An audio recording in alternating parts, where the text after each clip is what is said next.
매일 아침 해가 뜨고 손에서 놓은 공은 어김없이 땅으로 떨어지죠. 우리 세상은 정말 예측 가능한 법칙에 따라 움직이는 것 같아요. 그런데 말이에요. 만약 이 단단한 규칙이 딱 하고 깨지는 순간이 있다면 어떨까요? 하나님께서 자연의 질서에 직접 개입하시는 그런 아주 특별한 순간 말입니다. 웨인 구르뎀의 조직신학과 또 칼뱅의 기독교 강요를 바탕으로 이 기적이란 게 도대체 뭔지 한번 제대로 파헤쳐 보겠습니다. 자, 그럼 한번 들어가 볼까요? 자, 근데 기적이라는 이 엄청난 걸 이야기하기 전에 먼저 알아야 할 게 있습니다. 아주 특별한 걸 이해하려면 먼저 평범하고 일상적인 걸 알아야 하거든요. 하나님께서 평소에, 그러니까 보통 때에 이 세상을 어떻게 다스리시는지 그걸 먼저 살펴봐야 기적이 왜 특별한지 알 수 있겠죠? 이 지점에서 신학자 존 칼뱅의 통찰이 정말 중요한데요. 그는 하나님이 그냥 세상을 만들어 놓고 자, 이제 너희끼리 알아서 잘 굴러가 봐라 하고 멀리서 지켜보는 분이 아니라고 말해요.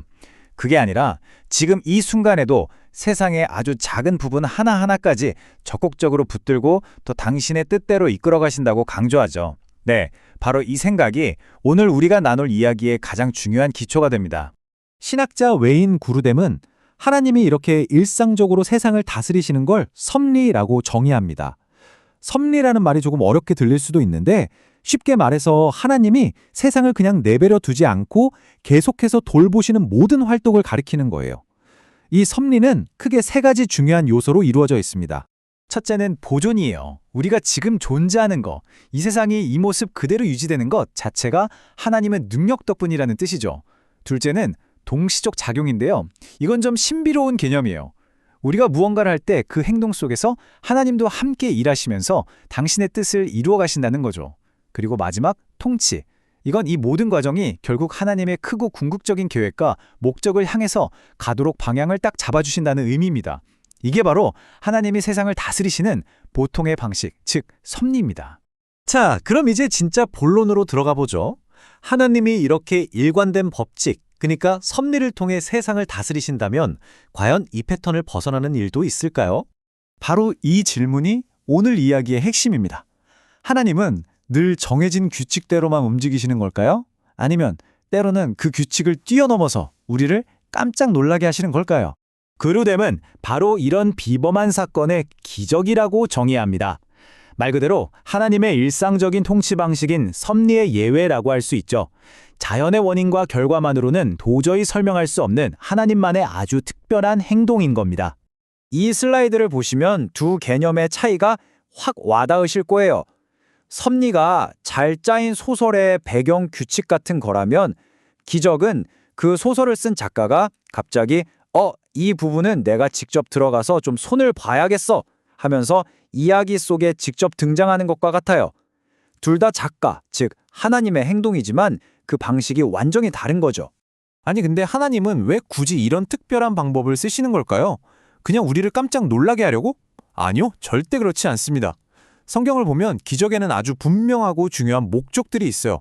구르뎀은 크게 네 가지 목적을 이야기합니다. 첫째, 기적은 눈에 보이지 않는 하나님이 정말로 살아계시고 이 세상을 다스릴 능력이 있다는 걸 보여주는 강력한 사인이에요. 둘째, 모세나 여러 사도들처럼 하나님의 메시지를 전하는 사람들이 내 말은 진짜 하나님에게서 온 거야 라는 걸 확증해주는 도장이었죠. 셋째, 이게 아마 가장 중요한데요. 예수님이 행하신 수많은 기적들은 그분이 그냥 위대한 사람이 아니라 바로 하나님 자신이라는 걸 증명하기 위한 것이었습니다. 그리고 마지막으로 아픈 사람을 고치고 굶주린 사람을 먹이시는 기적을 통해서 하나님의 따뜻한 마음과 앞으로 완성될 하나님 나라의 모습을 살짝 미리 보여주시는 거죠. 예수님이 물을 포도주로 바꾸신 첫 번째 기적에 대한 이 구절이 그 핵심을 쫙 보여줍니다.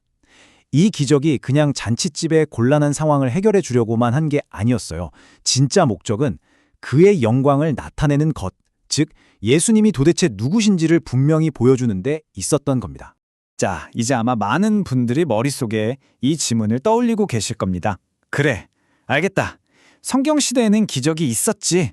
근데 지금은? 21세기를 사는 바로 우리 삶에도 과연 기적이 일어날까?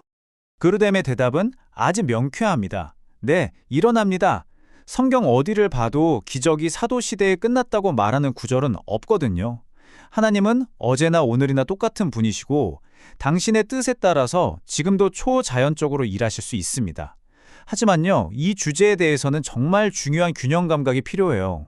자, 이 표를 보시면 우리가 빠지기 쉬운 두 가지 극단적인 태도가 있어요. 한쪽 끝에는 완전한 중단론이 있습니다. 기적은 성경 시대에 끝났어, 이제 더는 없어 라고 믿으면서 하나님의 능력을 제한하는 태도죠. 그리고 다른 쪽 끝에는 지나친 신비주의가 있어요. 모든 문제의 해결책으로 기적만 쫓아다니고 기적이 안 일어나면 믿음에 흔들리는 어쩌면 더 위험한 태도일 수 있죠. 구르뎀이 강조하는 건강한 균형점은 바로 이것입니다.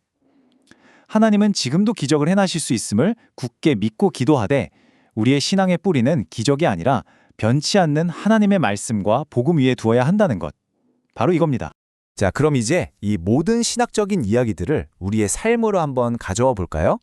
이 모든 게 오늘을 살아가는 우리에게 도대체 어떤 의미가 있는 걸까요? 여기서 우리가 붙들어야 할 가장 중요한 핵심은 이것 같아요.